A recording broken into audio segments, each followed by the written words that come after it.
Nosotros, hermanos, tenemos que ver esto. Esta notica es una notica muy perdida en la iglesia. Nosotros no vivimos por nosotros ni para nosotros. Si usted está aquí hoy, usted se ha hecho creyente y usted vino a Cristo y lo que usted anda buscando es su propio beneficio, le voy a decir que tiene que pasar por un proceso de decepción. Porque en realidad nosotros no vivimos ni por nosotros ni para nosotros. Nosotros vivimos con Dios y para Él. Tiene que ser con Dios. Por eso Él vino y vive en nosotros. Pero vivimos con Dios y para Él. Y ahora Él vive con nosotros y por nosotros. ¿Pero para qué?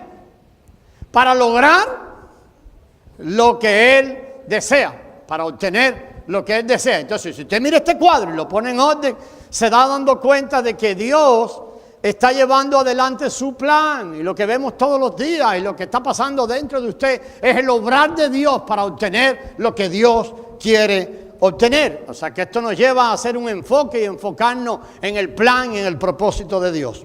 Muy bien, hablando del versículo que tenemos como tema este año, ¿verdad? De Colosenses 1:28. Dice que nosotros anunciamos a quién, a Cristo, y decíamos el Cristo que está descrito en el versículo 27, amonestando a todo hombre y enseñando a todo hombre en toda sabiduría, ¿a fin de qué? Y hay un reto grandísimo allí. ¿A fin de qué? De presentar perfecto. Y la palabra perfección, allí también la definimos unos mensajes atrás.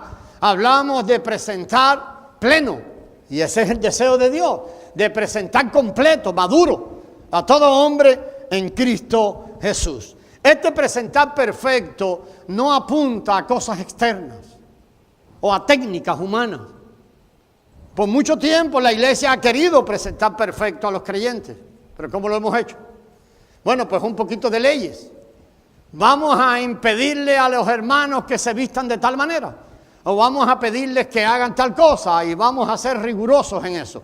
Mire, no se trata, este presentar perfecto, no se trata o no apunta a cosas o técnicas externas, sino apunta siempre al propósito de Dios. Comienza con algo tremendo. ¿Con qué comienza este presentar perfecto? Comienza con un nuevo nacimiento. ¿Estamos de acuerdo?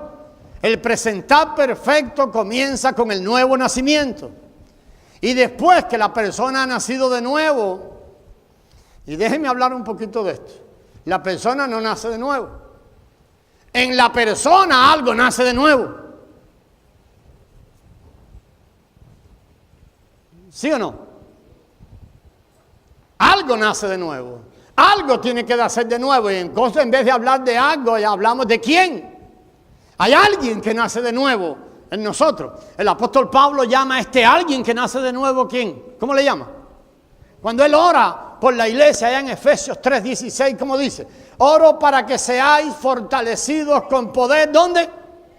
En aquel que nació de nuevo. Entonces, en nosotros nace un nuevo hombre, un hombre interior. Pero cuando usted ha nacido de nuevo, solamente es el comienzo de un largo camino.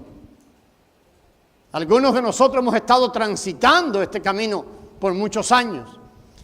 Y cuando usted mira dentro de usted, puede pensar en esto, en el tamaño del hombre interior. ¿Cuánto Cristo hay en usted? O cuánto Cristo, y la manera más bonita o mejor de ver esto es cuánto Cristo se manifiesta de usted.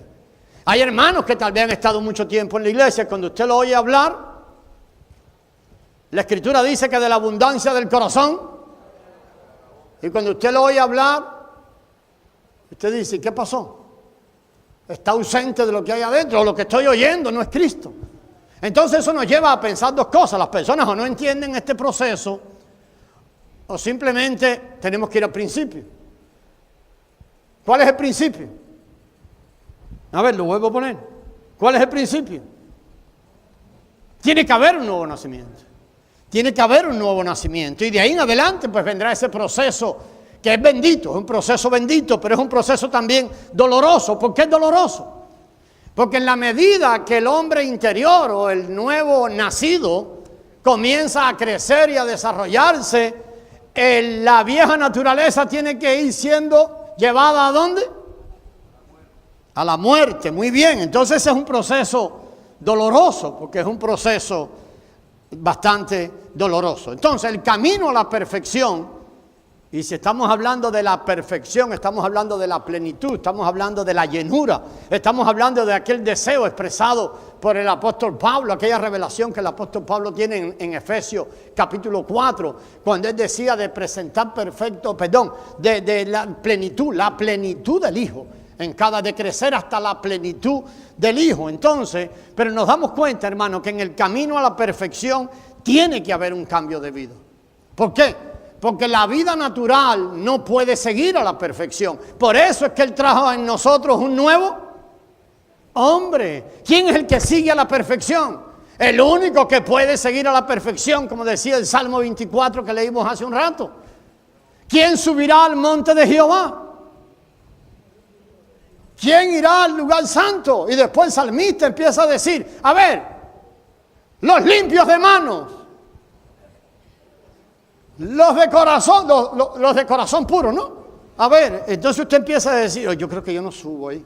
Y está bueno, usted no sube. No, usted lo que tiene que hacer es eliminado en todo esto, para que entonces el nuevo nacido, el nuevo hombre, él sí va a subir. Él sí puede subir, Él sí tiene que crecer en usted. Entonces, hermano, tiene que haber un cambio. Y lo denominamos acerca de la vida natural, tiene que ser extinguida. La vida que la Escritura llama la vida azúcar. Y vimos un pasaje maravilloso allá en el libro de Juan, capítulo 2 y versículo 25, donde el Señor decía que ¿se acuerdan lo que dice Juan 12, 25? ¿No? ¿No? Usted sí se acuerda, si no, búsquelo rápido. Estoy hablándole para ver si lo busca rápido y me da allí una idea. Dice, es después del 24, acuérdese que el 24 habla del grano de trigo que tiene que caer, pero el 25 dice algo asombroso y tremendo, que el que ama su vida en este mundo, la perderá. Y ahí usa la palabra azúcar. El que ama la vida azúcar en este mundo, al final la va a perder, porque es transitoria. Pero dice ahora, el que pierde su vida por causa de mí, entonces habla de una vida que tiene que ser perdida, tiene que haber ese cambio de vida. Ya entendemos esto, ¿verdad? El hombre natural no va a la perfección nunca. ¿Quién va a ir? El hombre interior, la vida soy, la vida divina que ha sido depositada en nosotros. Lo que estábamos viendo en Romanos 7, lo que hemos visto ya por 3 semanas, hoy yo creo que lo terminamos, es esa solución para la vida cristiana. Si usted se da cuenta, el Evangelio, la manera en que Pablo presenta el Evangelio de Dios en Romanos, él va poniendo en orden las cosas. Primero describe, y vimos, ¿sabe? Usted lo tiene guardado, si no va a la página web y lo puede ver. En el primer mensaje que dimos, vimos un orden en que Pablo está ahí más o menos distribuyendo el libro de Romanos. Usted lo puede mirar allí, un orden para entenderlo un poquito. Pero primero describe al hombre mismo y su naturaleza caída, del estado de condenación, de justa condenación sobre el hombre natural. Hay una justa condenación sobre el hombre natural. Y después empieza a hablar de la provisión de Dios. Y primero se dirige hacia el trato con los pecados. Pero a partir del versículo 5:12, él empieza a darnos una idea de cómo ahora no son los pecados, sino que el pecador necesita ser tratado. Y en el capítulo 7 parece que hace un stop, un paréntesis allí, porque en el capítulo 8 empieza a hablarnos, y mi hermana Navidad nos leyó ahorita acerca del capítulo 8. Y empezamos a ver de los hijos de Dios. En primer lugar, vimos muchas cosas cuando ella leyó, tal vez usted puso atención o no, pero si no, usted lee el capítulo 8. Y vimos los hijos de Dios adoptados, y vimos la adopción de los hijos que caminan en el Espíritu, los hijos manifiestos de Dios. Entonces hay allí una escala de los hijos. Pero antes, el apóstol Pablo nos pasa por Romanos 7. Y Romanos 7 nos muestra esa transición necesaria para que comience la vida cristiana. Hablamos de la vida en expresión. De la vida cristiana en expresión. Amado hermano, muchos de nosotros no comenzamos o no hemos comenzado, no importa los años que usted lleva en la iglesia, la vida de Cristo no ha empezado a ser revelada y tal vez no será revelada, o muy poquito de Cristo es revelado. ¿Sabe por qué? Porque no hemos pasado por esa, ¿cómo le diría? No hemos entrado en un desespero por perder la vida natural. ¿Y sabe por qué? Porque todavía no apreciamos lo inservible de la vida natural. No hemos llegado allí a ese punto. Entonces, tiene que haber una transición. Si usted sigue amando su vida, la vida azúcar, la vida natural con la que nació, muchos cristianos no ven el estado de bancarrota de su vida natural. No lo ven. Entonces, tiene que haber un enfoque en el pecado. En el pecado. ¿Qué quiere decir eso? En el pecador, en el que produce los pecados. Si podemos pasar por la muerte y dejar atrás esa vida azúcar y hallar la vida Zoe y alimentarla. ¿Se acuerda que le pedí, si usted encontrara por ahí en la Escritura en estos días, maneras de alimentar esa vida Zoe, la vida divina que está en nosotros? Escríbame un texto, hermano, por favor. Entonces allí vamos a entrar en ese proceso de ser salvo. ¿Cuál es el proceso de salvación que describe Romanos 5:10? Es un proceso de salvación que comienza con la vida. Una vez que la vida resucitada viene a nosotros, hay un proceso interno que la vida inicia en nosotros, un proceso interno. Entonces estamos siendo salvos por la vida de Él que ha sido puesta en nosotros. Esa salvación es un proceso, ¿verdad? Salvos por la vida y para la vida. Y la vida para que algo sea edificado en nosotros y para que algo sea edificado fuera. Acuérdese, somos salvos, la vida de Dios es puesta en nosotros por la vida y para la edificación de un hombre. Si usted puede buscar Colosenses 3:10, aunque todos esos pasajes describen a ese hombre. Edificar al hombre que está descrito ahí tanto en Efesios 2:10 como en Efesios 4:24. Usted puede anotar estos pasajes y revisarlos. Efesios 2:10, Efesios 4:24 y Colosenses 1:15 los revisamos en mensajes anteriores. Pero miren de Colosenses 3:10. Hemos sido salvos, hermano querido, y la salvación todavía es un poquito más allá. Dios nos está salvando. Dios nos está salvando, ¿para qué? Mire Colosenses 3:10. Y revestidos del nuevo, el cual, conforme a la imagen del que lo creó, se va renovando hasta el conocimiento pleno. Nuestra prioridad tiene que estar en el hombre interior, porque es el hombre interior el que llevará y el que podrá revelar la imagen de Dios. Vamos al Génesis. Cuando Dios creó al hombre, ¿cómo lo creó? Cuando dijo, hagamos al hombre a imagen y semejanza. Adán no pudo ni podrá nunca. Adán fue desechado de revelar la imagen de Dios. Entonces, ¿quién podrá revelar la imagen de Dios? El postrero Adán, este hombre de Colosenses 3:10. Él es el que va a tener la imagen de Dios. ¿Quién es él? Es Cristo puesto en nosotros. Entonces, al mirar esa solución de Romanos 7, y aquí paramos la semana pasada, todo esto era introducción, debemos conocer a aquella mujer que se habla ahí. Así que tenga presente Romanos 7, ábralo ahí rápido. Debemos conocer la mujer. Y una mujer allí que tiene una meta. Y también habla allí de dos maridos, en los primeros 6 versículos de Romanos 7. Y allí terminamos la semana pasada. Pablo usa el matrimonio y usa la ley, y no solo la ley de Moisés, sino que usa la ley natural, asociada a nuestra vida natural, para darnos una imagen del comienzo de la vida cristiana. Así que, ¿estamos allí juntos? ¿Usted está en Romanos 7? Ok, entonces vamos a mirar bien. Yo creo que la semana pasada hablamos un poquito de la mujer y su meta. Allí dice que hay una mujer que desea algo. Dice el versículo 2, porque la mujer casada está sujeta por la ley mientras éste vive. Pero si su marido muere, ella queda libre de la ley del marido. Y ve cómo el apóstol Pablo va usando la mujer, la ley natural, la ley mosaica y todo esto para darnos una idea. Para darnos una idea, esto es una sombra. Hay una mujer que quiere deshacerse de un marido y unirse a otro, pero no puede. ¿Por qué no puede unirse a otro? Porque la ley se lo prohíbe. ¿Por qué? Porque ella está casada. Entonces, y decíamos que no, la mujer no es una mujer malvada. La mujer es una figura de la iglesia, es una figura de nosotros. Porque no puede, ya vimos por qué no puede, la ley se lo prohíbe. ¿Y por qué lo desea? Porque la mujer aquella desea lo mismo que muchos de nosotros deseamos. ¿Sabe qué deseamos?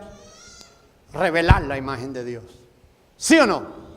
¿Ha deseado usted cumplir plenamente o que Dios cumpla a través de usted el propósito de Él?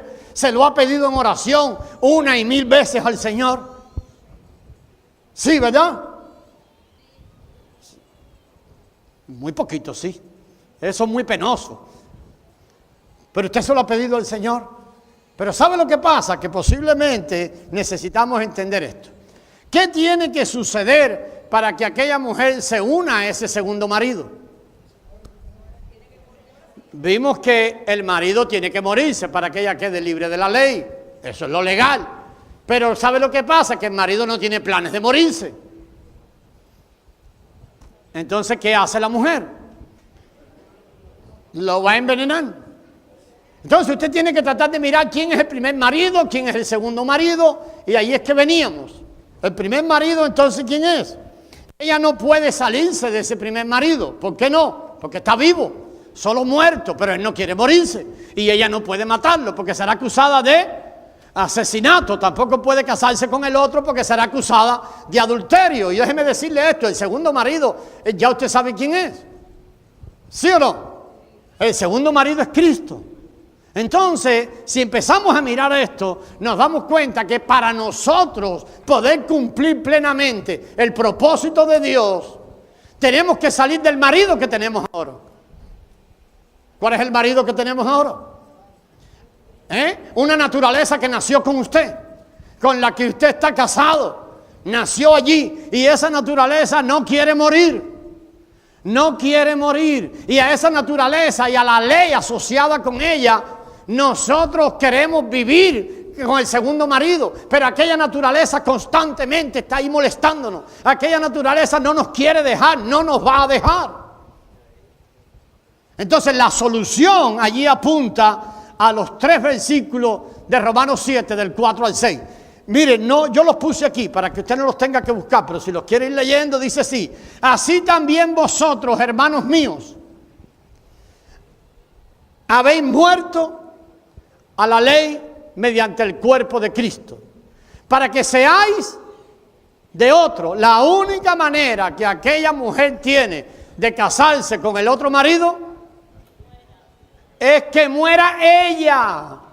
Una vez que ella entre en muerte y resucita, ahora ella es libre de casarse con el que quiera. Ya no puede venir el otro marido a reclamarle: tú eres mi mujer. No, ya no soy. Yo me morí y resucité y ahora decido casarme con este marido. Y vamos tal vez a profundizar un poquito más. Porque mientras estábamos en la carne, las pasiones pecaminosas que eran por la ley, la vida natural con la que nacimos, nació con unas pasiones pecaminosas que por la ley obran en nuestros miembros y llevan fruto para muerte. A ver, necesitamos librarnos de esa ley natural con la que nacimos, ¿sí o no? ¿Cómo lo vamos a hacer? Entonces, esto es lo que el apóstol quiere traer al corazón de nosotros. Y no diga cómo lo vamos a hacer, cómo lo está haciendo usted hoy. ¿Cómo queremos librarnos de los apetitos de la carne? ¿Cómo hemos venido haciéndolo en la iglesia por mucho tiempo? ¿Cómo lo ha intentado usted tal vez por mucho tiempo? Vamos a seguir. Los 2 maridos. Entonces ya vimos que el primer marido es muy exigente. ¿Cuál es el primer marido? ¿Ya lo tenemos claro? La ley natural, aquella naturaleza con la que nacimos. Pablo la relaciona allí con la ley de Moisés y todo eso, pero la idea es apuntar a esa ley natural con la que nacimos. Es muy exigente. Es muy difícil librarse de ella. La ley natural y los deseos asociados y el alma y todo eso quieren regir nuestra vida. Y no quieren morir. Tal vez usted ha sido creyente por muchos años y se da cuenta que eso no muere. Cuando trata de o tiene victoria en cierta área aquello está vivo todavía. Entonces se da cuenta de eso. Ahora, ¿Quién es? Ya vimos quién es ese primer marido. Ahora el segundo, ya también lo definimos un poquito. El segundo, ¿quién es? Cristo. Y aquí viene un dilema tremendo ahora. Ella quiere casarse con Cristo, pero no puede. Usted quiere casarse con Cristo, pero no puede, porque sabe que su hombre natural no podrá casarse con Cristo nunca. ¿Sabe por qué no? Porque es como cazar una vaca con un tigre. Si quiere se los pongo más difícil. Crucemos un león con una tortuga. ¿Se podrá? Una paloma la quiere cruzar con un gavilán. ¿Por qué no? Porque son de naturaleza distinta. Para nosotros poder unirnos con Cristo, y eso es lo que Dios tiene en la mente en el cumplimiento de los tiempos, ¿qué es? ¿Qué es la Nueva Jerusalén? La unidad de Dios con el hombre en uno solo. Pero para que eso suceda, el hombre que se case allí, la iglesia, la esposa, la novia que está siendo preparada, tiene que ser de la misma naturaleza del marido. Amén. Entonces lo vemos desde aquí, desde Romanos 7. Entendemos esto, hermanos queridos, que la mujer tiene que morir, ser sepultada y ser resucitada. Ahora, entienda esto, si usted nació de nuevo, hay en usted algo y alguien que es de la misma naturaleza del Padre y del Hijo, y es el Hijo mismo. Entonces ese alguien o ese algo que nació en nosotros sí puede casarse y unirse para siempre con aquel otro, con el Dios eterno. ¿Lo vemos hasta ahí? Entonces, amados hermanos, el segundo marido, ¿cuál hace la diferencia? A veces pensamos esto. Bueno, pastor, yo sé casarse con Cristo es muy fácil. ¿Cristo es menos exigente? ¿No? Oh, pastor, es que la ley tenía muchos mandamientos.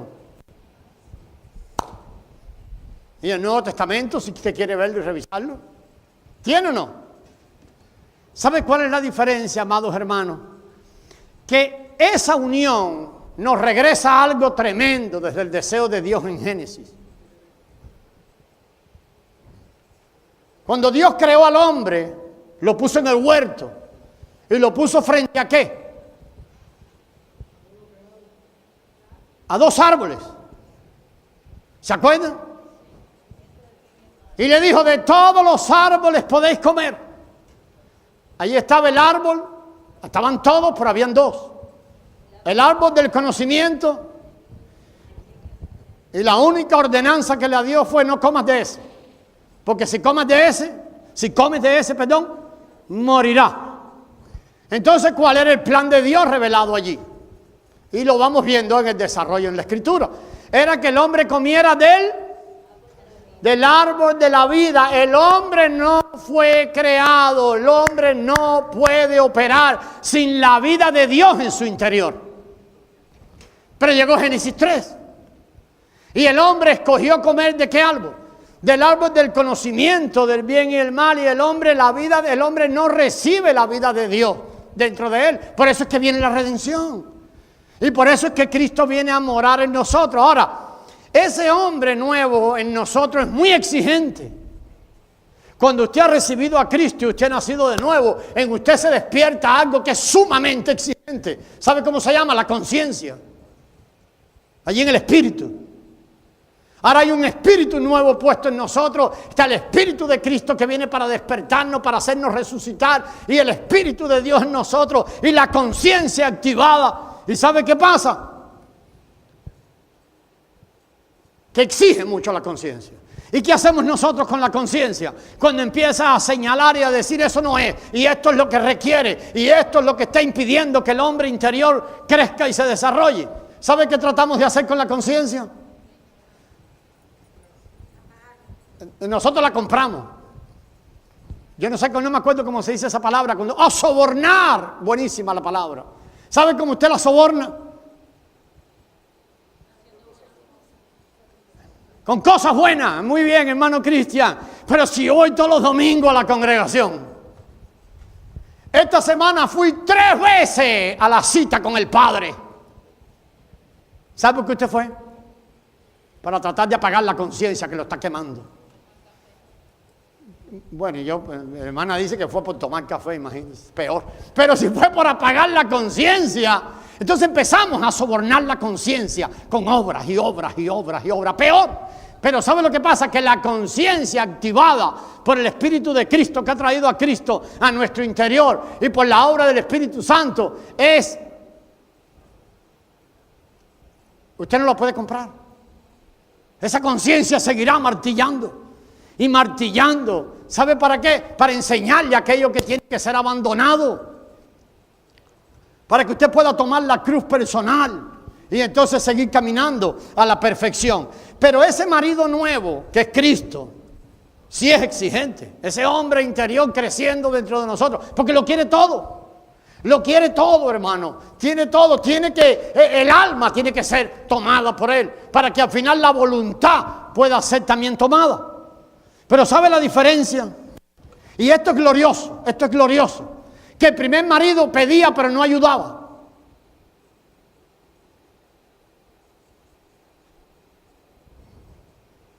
¿Y el segundo marido? Pide y te dice, quítate de medio que yo lo voy a hacer todo lo que pido. ¿No quiere estar casada con ese marido? Yo pido, pero yo mismo voy a ustedes y desde ustedes voy a proveerme todo lo que yo quiero proveerme, lo voy a hacer. Lo único que voy a hacer es esto, lo único que necesito es esto, que ustedes sean quitados del medio. Entonces, amados hermanos, como aquella mujer, si nosotros morimos y pasamos por esa muerte, llegamos entonces a la vida resucitada y allí es donde podemos vivir, como dice el final miren el final del versículo ese allí. Dice, de modo que sirvamos bajo el régimen nuevo del Espíritu, vivir por el Espíritu, y no bajo el régimen viejo de la letra.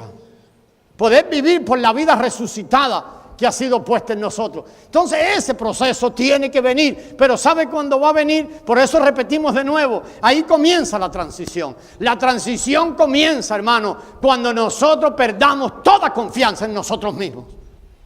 Lo que yo he visto en el cristianismo, por mis años de caminar en el cristianismo, es que nosotros todavía no vemos el estado de quiebra de nuestra naturaleza pecaminosa. No vemos el estado de quiebra de nuestro yo y seguimos agarrados a él. Porque ¿sabe por qué, hermano? Porque el ego del hombre no acepta derrotas. O sea, decirle que usted es un derrotado y que usted no sirve para nada, usted prefiere, ustedes no, pero la mayoría del cristianismo sabe lo que prefiere. Oír que le diga, tú sí puedes lograr todo, y tú sí esto, y tú sí lo otro. Entonces no quiero oír eso. Porque el ego del ser humano no quiere oír eso, no quiere que le digan que es un derrotado. Vamos a seguir un poquito. ¿No sería maravilloso vivir en ese final de Romanos 7, del versículo 6, donde dice servir bajo el régimen nuevo del Espíritu? ¿Sabe lo que es vivir una vida, hermano, plenamente guiada por el Espíritu? Que el Espíritu de manera natural te lleva, te trae, te empuja, te habla a través de ti. Tú no tienes que estar esforzando tu vida ni nada, ni nada. ¿No sería maravilloso dejar de vivir en el régimen viejo de la letra? ¿Cómo nos convertimos en hombres espirituales? Ya entendemos entonces que hay una vida natural que no funciona. Necesitamos entrar a una dimensión espiritual de la vida divina, de la vida soy. Pero el punto es, ¿cómo nos convertimos en esas personas espirituales? Yo he probado de todo. Yo puedo escribir un libro de qué no hacer para convertirte en una persona espiritual. Y yo sé que usted también ha probado, como yo, muchas cosas. Tal vez no las puedes ordenar en tu mente, yo tampoco, son tantas que no las puedo ordenar. Pero hermano querido, ¿cómo nos convertimos en personas espirituales? ¿Ha pensado usted cómo lo ha hecho? Eso es fácil, ¿verdad? Mire, ¿qué alguien tiene que hacer para morirse? Es muy fácil, ¿no? La muerte nos va a tocar a todos, ¿sí o no? Eso es fácil. Algunos quieren adelantándola, suicidándose, no, pero si tú no te suicidas, ahí va, te va a llegar. La muerte llega sin esfuerzo. Va a llegar, amado hermano, pero no estoy hablando de la muerte física, va a llegar. Ok, ahora, la otra pregunta. ¿Cómo deshacernos de los problemas de la carne? Ahora yo quiero que usted mire atrás, cómo lo ha hecho siempre. Mire, le voy a decir algunas maneras que hemos usado. Lo que necesitamos son mensajes ungidos de Dios.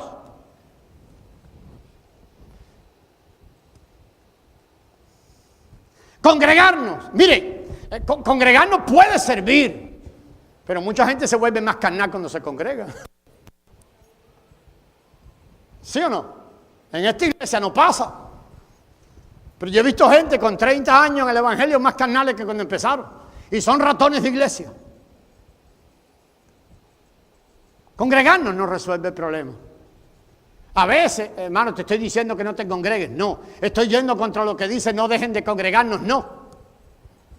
Pero mucha gente a veces en las congregaciones se vuelve muy carnal. Lo que yo he visto en la congregación, puedo escribir otro libro.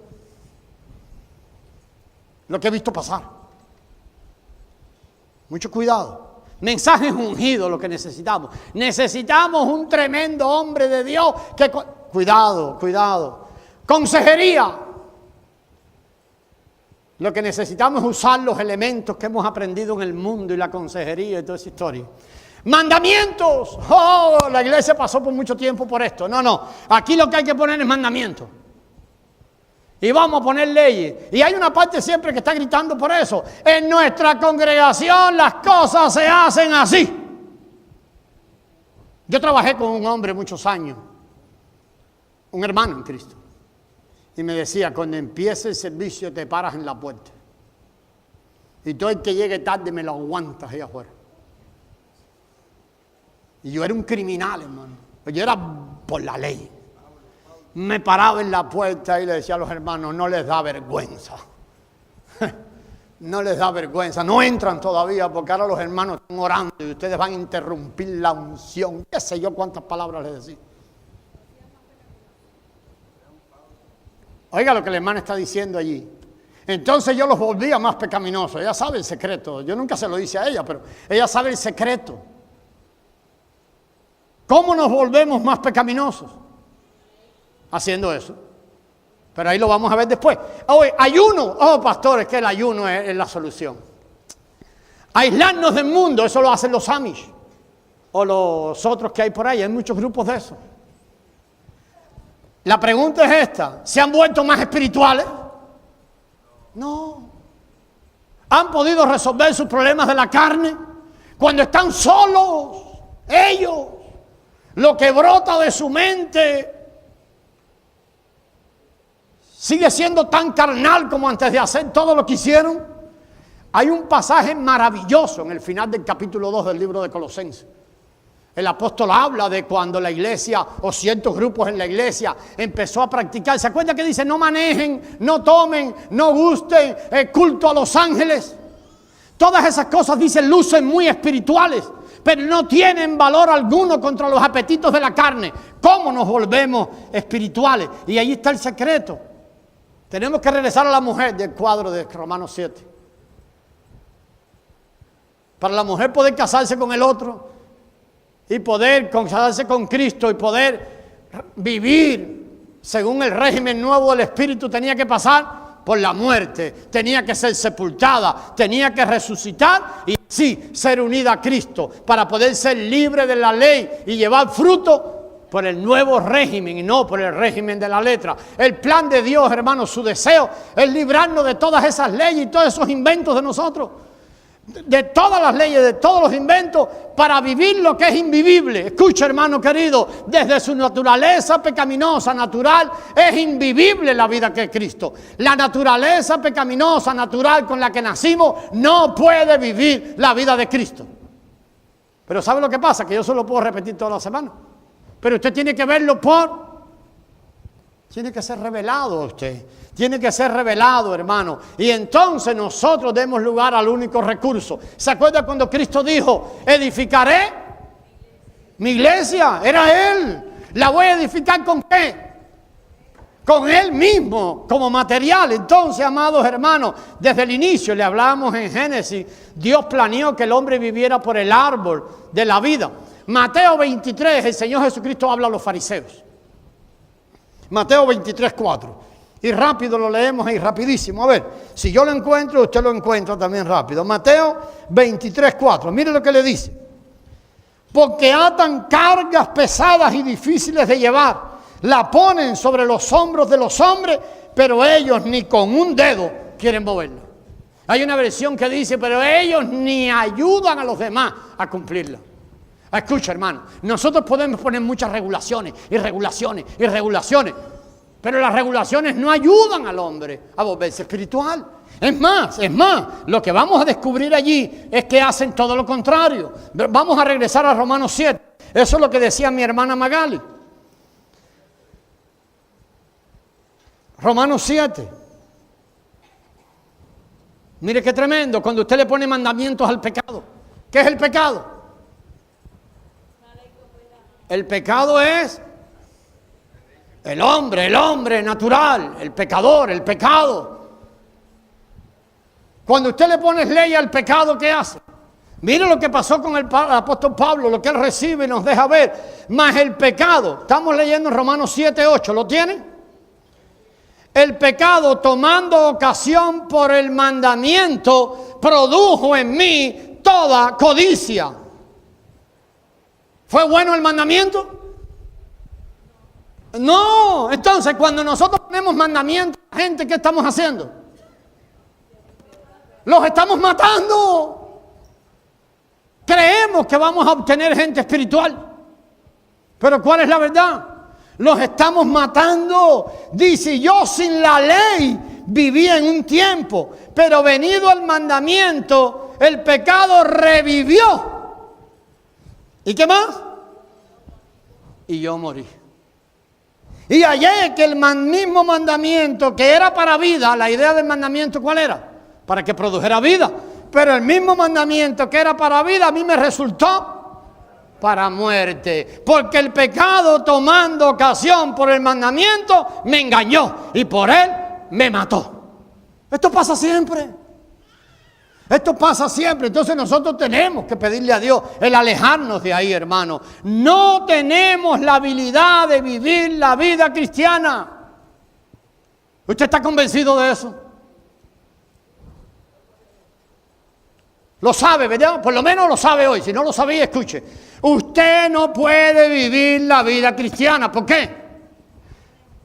Porque usted es un carnal. Ay, pastor. Usted está vendido al pecado. Usted es un esclavo del pecado. El pecado siempre le ganará. El pecado siempre hará lo que quiere. ¿Le suena duro? Entonces, usted lo sabe. Usted es un fracaso.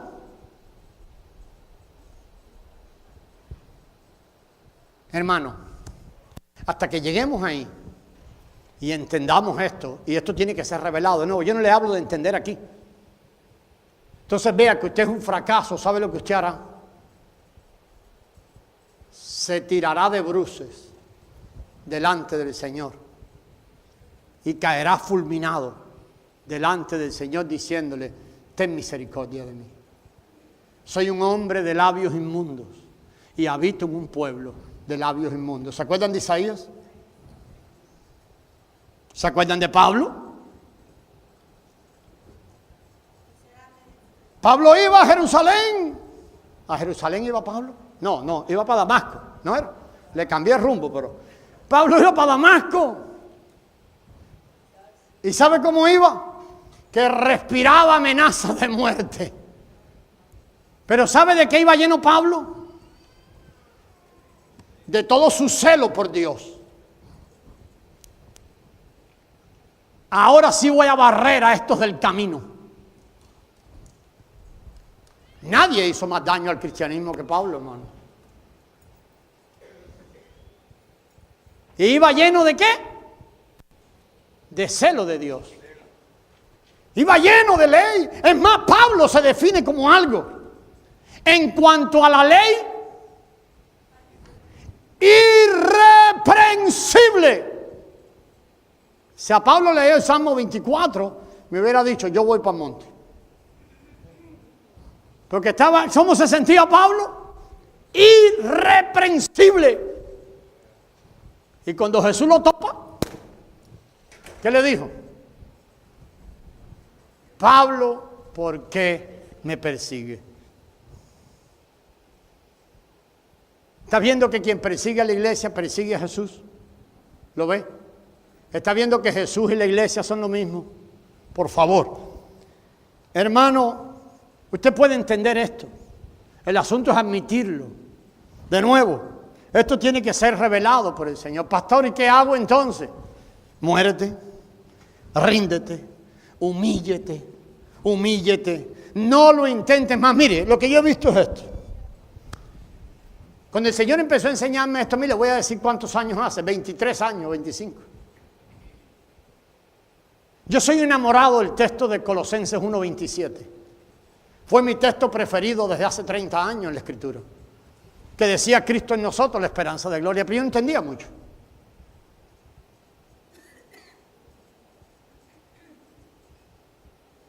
Entonces, hermanos queridos, usted tiene que ir. Entonces yo entendía, tiene que depender de Cristo que esté en mí. Pero ¿sabe lo que pasaba conmigo cuando yo veía que las cosas no iban saliendo bien? Decía, bueno, déjeme echarle mi ayudadita. Se entiende que yo tengo cosas que hacer y me parecía yo a quién, aquel que estaba esperando la promesa. ¿Se acuerdan? Abraham. Abraham había recibido una promesa, ¿sí o no? Y al final, por mediación de la esposa y todo aquello, él dijo, bueno, pues vamos a echar una ayudadita. Entonces, entender esto, que lo que yo traigo de viejo, de mi vida natural, lo que heredé, ¿qué era lo que Abraham había heredado? Para que un día lo heredara todo lo que él tenía. Solo tenía un damaseno, ¿se acuerdan? Él le dice a Dios, Señor, lo único que tengo es un damaseno. ¿Sabe qué era el damaseno? Un muchacho que él había recogido en Damasco. Él tenía un hijo adoptivo. Él lo había cogido con él y él y el esposo lo habían criado. Él dijo, si me muero, esto es lo que me va a heredar. Escucha, amado. Lo que usted trae, cuando vino a Cristo, tiene que desaparecer aquí porque no sirve para la herencia. El damaseno no servía, él lo vio. Pero lo que Abraham trató de producir tampoco sirvió. ¿Qué es lo que Abraham trató de producir? ¿Qué salió? Ismael. ¿Quién tenía que ser? El producido por Dios en la promesa, era Isaac. Entonces, amado hermano, ¿qué hago, pastor? Humíllate. ¿Qué hago, pastor? Toma la cruz cada día. ¿Qué hago, pastor? Niégate a ti mismo. ¿Qué hago, pastor? Muérete. No lo intentes más. Abraham estaba esperando. Pero vienen factores externos y factores internos y empiezan a decirte, ¿pero qué tú haces? Tiene que hacer algo. Porque aquella ley que está ligada a nosotros es tremenda, hermano. Es tremenda. Entonces mi hermana acababa de leer por ahí acerca del reposo. ¿Por qué no vivimos en el reposo? Porque aún cuando estamos esperando y queremos vivir en el reposo, algo empieza a moverse dentro de nosotros para decirnos, tú tienes que hacer algo. Y empieza la angustia y empieza todo un desastre. Oh, pastor, pero es tan fácil como usted lo pone. ¿Sabe lo que piensa la mayoría cuando hablamos de esto? Empieza esto. Eso no funciona, pastor. Porque yo he intentado todo y no me ha funcionado. Sí, pero no has intentado esto. Te voy a decir, amado hermano, esto es lo único que funciona, porque este es el plan de Dios. Dios nos está llevando a un lugar.